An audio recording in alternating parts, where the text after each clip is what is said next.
اللہ تعالیٰ فرماتا ہے فیہا تحیون و فیہا تموتون و منہا تخرجون، ٹھیک، کہ اسی زمین میں تم زندہ رہو گے، اسی میں مرو گے، ٹھیک، اور اسی زمین سے تمہیں دوبارہ زندہ کر کے نکالا جائے گا۔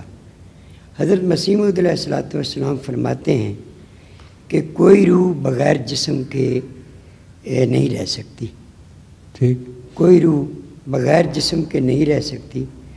حضور یہ جسم خاکی جو روح کے بغیر محض ڈھانچہ ہے، کیونکہ اصل چیز یعنی روح تو پرواز کر گئی اور کسی اور جسم میں منتقل ہو گئی۔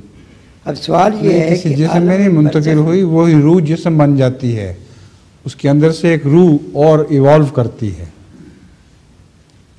جو روح الگ ہوتی ہے اس کے اندر سے خدا تعالیٰ ایک روح پیدا کرتا ہے، اس کو جسم بنا دیتا ہے۔ یہ کمپیریٹیو ٹرمز ہیں، ریلیٹیو ٹرمز ہیں، اور عملاً ان کو سمجھنے کے لیے ریلیٹیوٹی کو سمجھنا بھی ضروری ہے۔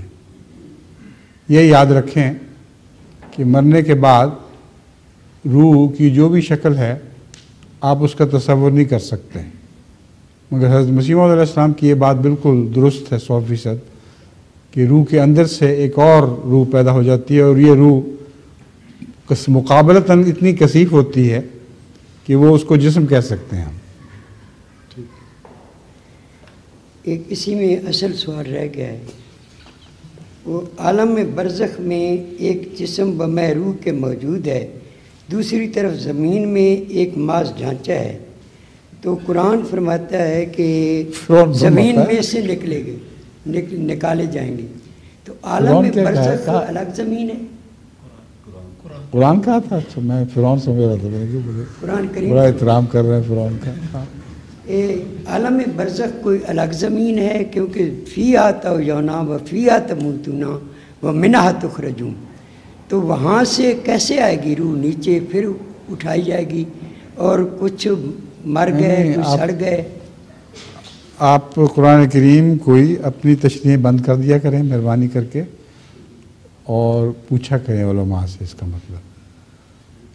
اصل یہ ہے کہ زمینی ماحول سے انسان جدا رہ ہی نہیں سکتا۔ اب راکٹس میں بیٹھ کے بھی جو باہر جاتے ہیں چاند پر یا اور ستاروں پر، اگر وہاں وہ مر جائیں، کئی مر بھی جاتے ہیں ہوا میں، تو اس کا مطلب کیا ہوگا کہ فیہا تحیون والی بات درست نہیں نکلی۔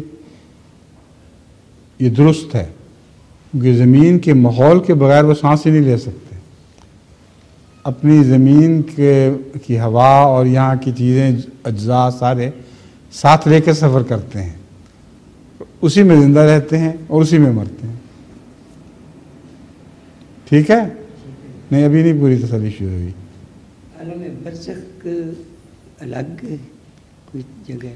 عالم برزخ سے تو مراد صرف یہ ہے کہ جب آخر پہ اٹھائے جائیں گے، جب بھی اٹھائے جائیں گے، اس سے پہلے وقتی طور پر تو زندگی کا احساس ہوا کرے گا مرنے کے بعد، لیکن پھر اس کے بعد ہمیشہ کی نیند سو جائیں گے، اور یہ سارا زمان درمیانی عرصہ یہ عالم برزخ کہلاتا ہے۔ ٹھیک ہے؟ جزاک اللہ۔ شکریہ۔